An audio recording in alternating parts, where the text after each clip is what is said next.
Guillain-Barré syndrome.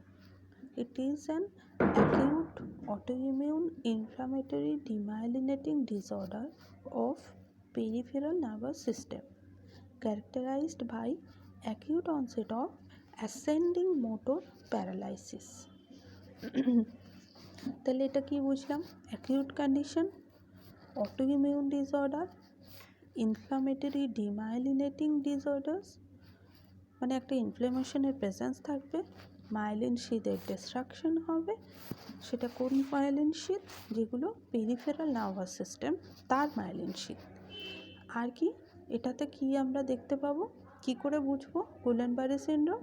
যে এটার ascending motor paralysis show করবে বা পেশেন্ট কমপ্লেন করবে অ্যাসেন্ডিং মোটর প্যারালিসিস। পায়ের দিক থেকে আস্তে আস্তে প্যারালাইসিসটা উপর দিকে উঠবে। ছবিটা দেখো, রিস্ক ফ্যাক্টর। এখানে কিছু কিছু রিস্ক ফ্যাক্টর আছে গুইলেন-বারে সিনড্রোম হলে এই রিস্ক ফ্যাক্টরগুলো মোটামুটি পাওয়া যায়।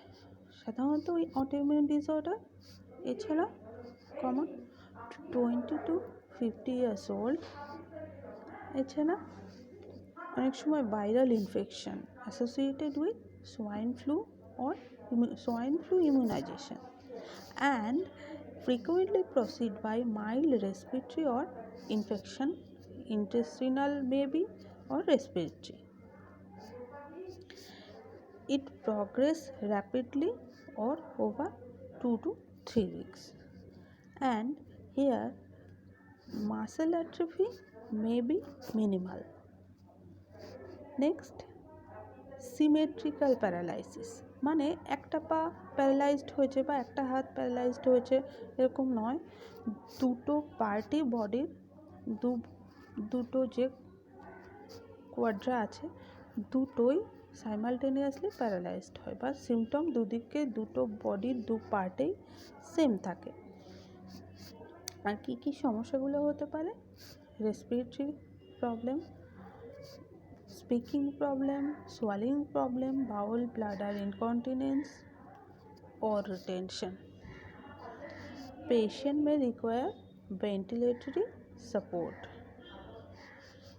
এছাড়া কি lower extremities and ascends bilaterally, মানে দুটো এক্সট্রিমিটি থেকেই আস্তে আস্তে প্যারালাইজটা উপর দিকে বডির ওপরের দিকে উঠতে থাকে। Weakness, ataxia, bilateral paraesthesia progressing to paralysis, মানে উইকনেস থেকে প্যারালাইসিসে কনভার্ট করে যায়। এই ছবিটাও মনে রাখতে পারলেও তোমরা লিখতে পারবে, এটা একটা শর্ট নোটের মতো আসে। তাহলে ম্যানিফেস্টেশনগুলো আর একবার পড়ে নিই। Symmetric weakness beginning in lower extremities, ascends body to include upper extremities, torso and cranial nerve. তাহলে যেরকম বললাম যে আমরা আস্তে আস্তে পেরিফেরি থেকে উইকনেসটা টর্সোর দিকে বা বডির দিকে উপরে উঠতে থাকে। নেক্সট, সেন্সারি ইনভলভমেন্ট যদি হয় তাহলে severe pain, paraesthesia and numbness হতে পারে। এছাড়া paralysis of intercostal and diaphragmatic muscle. এছাড়া অটোনমিক নার্ভাস সিস্টেম যদি ইনভলভ হয় তাহলে blood pressure may be fluctuate, cardiac dysrhythmia, paralytic ileus আর urinary retention may be happen. ডায়াগনস্টিকটা এটা সবসময় খুব ভালোভাবে বোঝা যায় পেশেন্টের হিস্ট্রি নিলেই, জাস্ট কোনো ইনফেকশন বা ভাইরাল ইনফেকশন হয়েছিল কি না। নেক্সট, তার টাইপ অফ প্যারালিসিস বা উইকনেস অফ দ্য লিম্ব। এছাড়া গুইলেন-বারে সিনড্রোম প্রুফ করা স্পেসিফিক কোনো টেস্ট নেই। যদি সিএসএফ অ্যানালিসিস করা হয় তাহলে দেখা যাবে প্রোটিনের পোর্শন ইনক্রিজড। ইলেকট্রোমায়োগ্রাম যদি করা হয় তাহলে নার্ভ কন্ডাকশন ডিক্রিজ হবে। আর পালমোনারি ফাংশন টেস্ট করলে দেখব রেসপিরেটরি ইনভলভমেন্ট যদি হয়ে থাকে তাহলে রেসপিরেটরি প্রবলেমগুলো আমরা আইডেন্টিফাই করতে পারবো। Medication, supportive and prophylactic care. পেশেন্টটি যাতে ফার্দার ডিটোরিয়েট না করে সেজন্য ভেন্টিলেশনের ব্যবস্থা করা, আর যে যে কমপ্লেনগুলো দেখা যাচ্ছে সেগুলোর ট্রিটমেন্ট করা।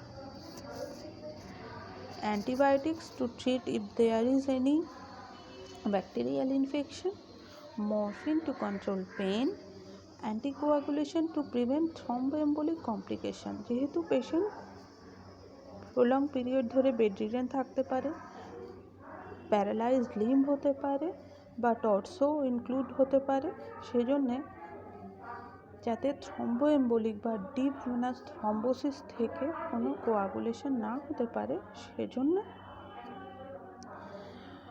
কমপ্লিকেশন প্রিভেন্ট করতে অ্যান্টিকোয়াগুলেশন থেরাপি স্টার্ট করতে হবে। Tracheostomy is the surgical management. Plasmapheresis to remove antibody, enteral feeding to maintain nutritional status, and IVIG, that is immunoglobulin therapy, intravenous immunoglobulin therapy. ছবিটা আরেকবার ভালো করে দেখে নাও। নার্সিং ডায়াগনোসিস তোমরা নিজেদের মতো করে পড়বে, এখানে কমপ্লিট নার্সিং ডায়াগনোসিস দেওয়া নেই, জাস্ট ইন্ট্রোডাকশনগুলো দেওয়া আছে। প্লিজ কেউ এভাবে ফলো করবে না। Nursing care according to nursing diagnosis হবে।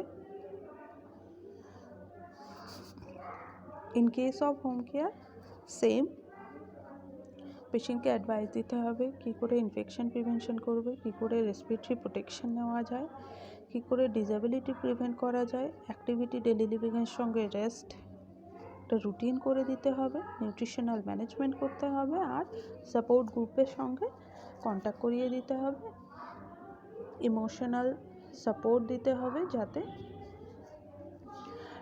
মেন্টালি ফিট থাকে পেশেন্ট। Okay, by.